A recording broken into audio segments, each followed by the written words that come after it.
Pendant que je suis là à essayer de survivre en intérieur, il fait 40 degrés sur le terrain. Et je me suis dit que c'était la bonne occasion pour parler un petit peu de la tolérance à la chaleur des différents types d'arbres et d'arbustes. Alors chaque type de végétal a une longue histoire évolutionnaire. Chaque type de végétal vient d'un endroit spécifique et est habitué à un type de vie particulier. Donc ils n'ont pas évolué pour avoir le même optimum de résistance à la chaleur. Les différents végétaux vont faire de la photosynthèse d'une façon efficace, par exemple entre 25 et 30 degrés, et chaque végétal va avoir ce type de fourchette spécifique.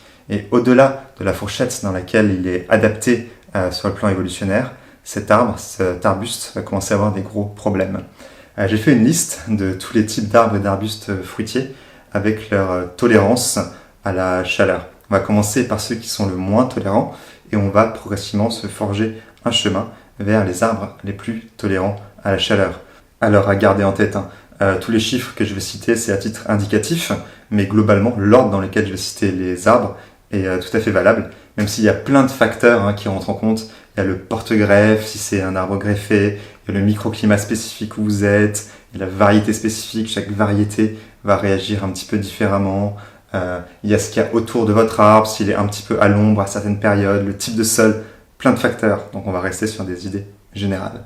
Alors premier arbre, peut-être le plus sensible, ça va être la baie de mai. Donc vous allez voir tous les premiers arbustes dont je vais parler, c'est des arbustes plutôt du nord, plutôt de montagne, plutôt de sous-bois. La baie de mai, elle, son optimum se situe entre 15 et 22 degrés. C'est vraiment une plante très précoce qui donne très tôt au printemps, qui après va essayer de survivre l'été. Il faut que l'été, elle soit à peu près à l'ombre l'après-midi si on veut qu'elle tienne le coup. Donc ces baies de mai étaient à l'ombre, mais ça ne les a pas empêchés de beaucoup souffrir. Après celle-là, j'ai pas eu l'occasion de les arroser. Je vais vous montrer celle de la pépinière que j'ai pu arroser, qui du coup s'en sortent mieux. Ça, c'est les baies de mai à la pépinière, donc sur un sol un peu plus humifère quand même. Mais ouais, je vais arrêter de les faire en pleine terre, je pense. Faut pas qu'elles passent l'été au soleil, les baies de mai. Même si bon, elles vont tenir celles-là, je m'inquiète pas trop. Ça va être un petit peu la même chose pour le cassis. Le cassis qui est vraiment une plante plus ou moins condamnée à long terme en France. Dans 20 ans, dans 30 ans, dans 40 ans, ça sera sûrement plus possible de cultiver du cassis en France à cause du changement climatique. Le cassis a un optimum entre 18 et 23 degrés avec des dégâts dès 32, 33 degrés. Là, on le voit bien pendant la canicule, le cassis, s'il est au soleil l'après-midi, il brûle. Les feuilles sont couleur marron, littéralement brûlées. Donc c'est à l'ombre de ce pin parasol que j'ai planté les divers petits fruits du jardin qui sont ici. Vous voyez, ils commencent à être à l'ombre, il est 15 h et ils vont passer le reste de l'après-midi à l'ombre. Ça, c'est les cassis qui sont à l'ombre du pin parasol. Ils sont pas fiers, mais franchement, ils vont extrêmement bien comparé à ceux de la pépinière qui sont en plein soleil. Vous allez voir la différence. Là, c'est mes quelques cassis qui me restaient exposés en plein soleil. Donc voilà, ne pas exposer ces plants de cassis en plein soleil. Ils sont vraiment pas faits pour ça. C'est une plante de sous-bois et là, 40 degrés pendant une semaine, ça fait ça. Ensuite viennent le groseillier et le framboisier, qui eux aussi sont des plantes de sous-bois dans la nature. Et donc en plein soleil pendant les canicules, pareil, ça ne leur va pas du tout. Ou alors à moins qu'elles aient un sol qui se maintienne de façon extrêmement humide, extrêmement humifère, qu'elles aient de l'ombre, tout ça. Vraiment, ces plantes-là, dès qu'on est sur des températures à plus de 30 degrés, elles vont complètement décrocher. On passe sur un arbre un petit peu plus imposant, c'est le noisetier. Alors le noisetier, lui aussi, c'est une plante de sous-bois et ça se voit très bien. Là, pendant la canicule, à la pépinière, chez moi, les noisetiers, c'est les arbres qui souffrent le plus. Ils brûlent littéralement. Les feuilles brûlent, elles se craquellent, elles meurent. J'ai quelques noisetiers qui sont déjà morts là. Donc je sais qu'à l'avenir, je vais plus vraiment pouvoir cultiver le noisetier en pleine terre à la pépinière. Il va falloir que je le fasse soit en pot, à part, un peu à l'ombre, soit que je crée une ombrière quelque part. Et si vous plantez des noisetiers, privilégiez la mi-ombre et l'arrosage tant que le noisetier est jeune. Le noisetier, il a un optimum vers 25 degrés et des dégâts vers 35 degrés. Et là, voilà, ce qui me brise le cœur, c'est les noisetiers. Et encore, c'est pas des noisetiers plantés cet hiver, ils sont en terre depuis 1 an et demi là, à la pépinière. C'est des beaux plants, bien vigoureux, bien grands, et ils se font absolument avoir par la canicule. Là. C'est brutal pour eux. On arrive aux arbres fruitiers classiques, les arbres fruitiers peut-être les plus abondants, poiriers, pommiers, cognassiers, qui ont un optimum autour de 25 degrés et qui peuvent avoir des dégâts dès 35 degrés. Chez moi, je le vois, les cognaciers sont un petit peu plus résistants, je trouve, mais les poiriers et les pommiers ont des feuilles qui commencent à brûler, hein. Ça se fait de façon un peu différente. Sur les poiriers, c'est les jeunes feuilles tout en haut qui ont tendance à devenir noires, alors que chez les pommiers, c'est des feuilles qui brûlent d'une façon un peu plus classique, comme les noisetiers. Malgré quelques brûlures, les pommiers qui sont déjà bien établis s'en sortent très bien, hein. Ils ont les feuilles recroquevillées, mais il y a assez peu de brûlures. On voit que les feuilles des extrémités sont encore bien vertes, malgré donc quelques feuilles sacrifiées.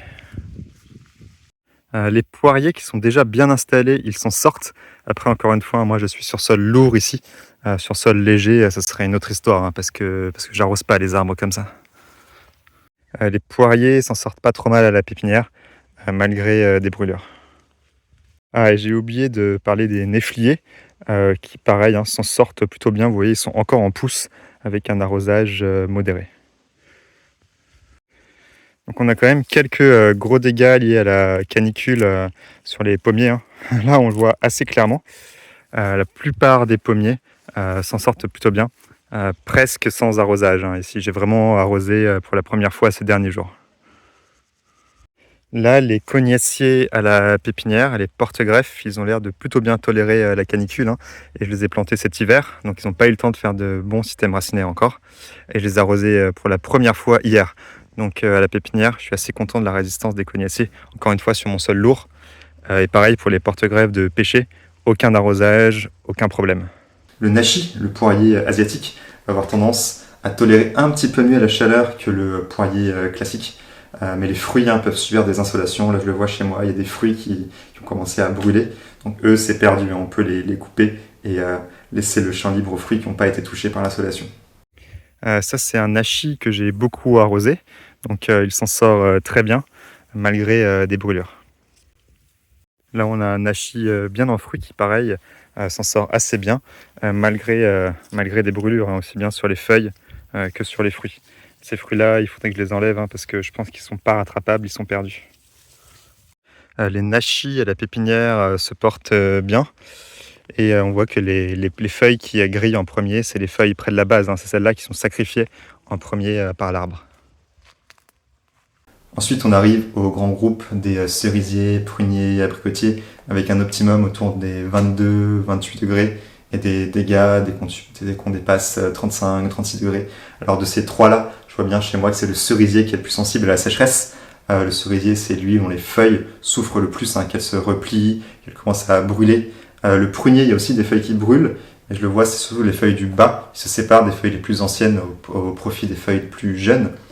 Et l'abricotier, hein, c'est une plante méditerranéenne dans l'imaginaire en France, mais pas une plante quand même extrêmement résistante à la chaleur, hein. S'il fait trop chaud, on va voir des signes de sécheresse, des signes d'assauffement, de brûlure, mais des trois, c'est sans doute la plus résistante. Donc je dirais cerisier, la plus fragile, ensuite prunier et abricotier, un petit peu plus méditerranéen. Mais là aussi, on va avoir des dégâts à partir de 36 degrés. Ce prunier adulte sur sol lourd se porte très très bien. Je pense qu'il trouve encore de l'eau en profondeur, hein. Mais j'ai vu des pruniers sur sol léger qui souffrent beaucoup plus de la chaleur. Les pruniers, eux aussi, ils sacrifient tout d'abord les feuilles à la base au profit des feuilles plus jeunes. Les cerisiers m'inquiètent un peu plus, hein. Vous pouvez le voir, celui-là il est en boudran, c'est-à-dire plein exposition plein sud. On voit l'état des feuilles, hein, brûlure, ramollissement, elles se tordent, tous les symptômes de la sécheresse. J'essaie de les arroser, ceux-là, pour qu'ils tiennent le passage difficile avant de se remettre. Les abricotiers en pépinière s'en sortent très bien. En revanche, des abricotiers que j'ai plantés plus haut dans le terrain, là où c'est encore plus sec, on voit qu'ils souffrent, hein, on voit qu'ils souffrent. Ici, en pépinière, ils sont un peu chouchoutés. Et pour la petite histoire, cet abricotier-là, c'est un ragondin qui est venu me l'abattre comme un castor. Ouais, je m'y attendais pas à celle-là. Et le pêcher, lui, va être un petit peu plus thermophile. On le voit bien, il tolère un peu mieux la chaleur. Je crois que j'ai pas encore de brûlure clairement identifiée sur les pêchers, aussi bien sur le terrain qu'à la pépinière. J'ai pas encore vu de vraies brûlures, hein, contrairement à la grande majorité des arbres. Là, sur ces pêchers adultes, hein, il y a quelques feuilles qui commencent à bien jaunir au côté le plus au sud. Mais sinon, on a un feuillage qui reste globalement bien vert, globalement en bonne santé, malgré les températures de 40 degrés. Là, c'est des pêchers greffés qui ont fait une croissance extraordinaire en un an. Eux, aucun problème, hein. Aucun problème. Pareil, une ou deux feuilles qui souffrent, mais c'est tout. Ok, à partir de maintenant, on va basculer sur les arbres qui sont encore un petit peu plus exotiques, un peu encore peu courants en France, mais on peut prédire que dans les décennies à venir, c'est des arbres plutôt d'avenir. Le premier, c'est le mûrier palaron, hein, c'est le mûrier morus, qui peut tenir jusqu'à 36-38 degrés avec ses grandes feuilles un petit peu cireuses. Un arbre plutôt d'avenir. Hein. Même si les fruits, par les températures qu'on a là, les mûres, elles ont tendance à sécher sur l'arbre et à plus avoir ce côté frais et rafraîchissant. À côté de la pépinière, ce mûrier, donc je ne distingue pas de signes trop problématiques de brûlure du surchauffe. Hein. Il a l'air extrêmement résilient, par peut-être une ou deux feuilles un peu jaunes, mais c'est tout. Ensuite, c'est le plaqueminier, l'arbre qui donne le kaki. Alors lui, on voit bien avec ses feuilles épaisses et cireuses qu'il est fait pour un climat un petit peu plus chaud. Et ce que j'aime bien avec celui-là aussi, c'est que comme il donne des fruits assez tardivement, en tout cas j'aime bien les variétés tardives qui donnent des fruits en hiver, à cette époque-là, les fruits ils sont encore petits et verts, et j'ai l'impression qu'ils ne sont pas encore sensibles aux insolations. Donc le kaki, un arbre particulièrement résistant, et encore une fois attention, quand l'arbre est tout jeune, quand il a 1 an ou 2, là il peut être plus sensible aux insolations, et il faut l'arroser abondamment, il faut en prendre soin. Les kakis continuent à pousser à la pépinière avec de l'arrosage. Et là vous voyez à côté, ça c'est un porte-greffe de kaki qui brûle quand même. Hein. Après j'arrose pas trop les porte-greffes, j'arrose plutôt ceux dont la greffe a réussi. Et enfin les arbres méditerranéens classiques, figuier, olivier, amandier, grenadier, ceux-là ils sont confortables autour de 30 degrés et ils peuvent tenir jusqu'à 40 degrés. On voit bien avec leurs feuilles typiques, les feuilles grasses, plutôt petites, notamment l'olivier et le grenadier qui ont ce type de feuilles-là, qui sont faits pour résister aux grosses chaleurs. Mais encore une fois, c'est bien d'être résistant à la chaleur, mais si on a la sécheresse, ils ne vont pas donner des fruits d'une façon très satisfaisante, des fruits qui tolèrent la chaleur, mais qui ont quand même besoin d'eau, il n'y a pas de miracle. Pour les grenadiers, aucun problème. Et j'ai oublié de parler des feijoas dans la liste que j'ai fait. Les feijoas, eux aussi, arbres méditerranéens à grosses feuilles épaisses qui tolèrent très bien la chaleur. Et donc, je ne voudrais pas que la conclusion de cette liste, ça soit qu'il faille abattre tous ces cerisiers et tous ces pommiers et planter des grenadiers et des oliviers à la place. Non. Il n'y a pas d'arbre miracle qui répond à tous les besoins. Certes, les arbres fruitiers classiques sont un peu plus vulnérables aux canicules d'aujourd'hui, mais les arbres méditerranéens sont vulnérables aux problèmes qu'il y a en hiver. Parce que nous, en France, on est vraiment exposés aux deux extrêmes. Avec le changement climatique, on a des étés beaucoup plus chauds et secs, mais on a quand même des hivers qui peuvent être très froids et très humides. Et je le vois bien à la pépinière, des arbres comme les jeunes grenadiers, les jeunes figuiers, quand il fait très froid et très humide l'hiver, ils n'aiment pas du tout ça. Et pareil pour les gels, les arbres méditerranéens peuvent être plus sensibles au gel, on le voit bien avec l'abricotier, les gels tardifs. Donc pour la résilience au jardin sur le plan des arbres, ce que je dis c'est toujours la même chose, diversité. Si on a une grande diversité d'espèces et de variétés, quand on aura des problèmes, on sait que tous nos arbres ne seront pas frappés par le problème. Il y a certains arbres qui résisteront plus à la chaleur, à la sécheresse en été, d'autres arbres qui résisteront plus au gel tardif, d'autres qui seront plus résistants aux sols hydromorphes en hiver, aux gros coups de gel en hiver. Donc il faut accepter qu'on n'aura pas tout tous les ans, mais qu'en fonction des extrêmes climatiques qu'on aura telle année, certaines espèces auront plus de succès que d'autres. Et encore une fois, les bonnes pratiques, pailler les arbres et arroser les jeunes arbres, ça fait vraiment la différence. Je le vois au quotidien sur le terrain, les arbres et arbustes que j'ai pas le temps d'arroser, je vois la différence par rapport à ceux que j'ai arrosés. Voilà, bon courage et bon été.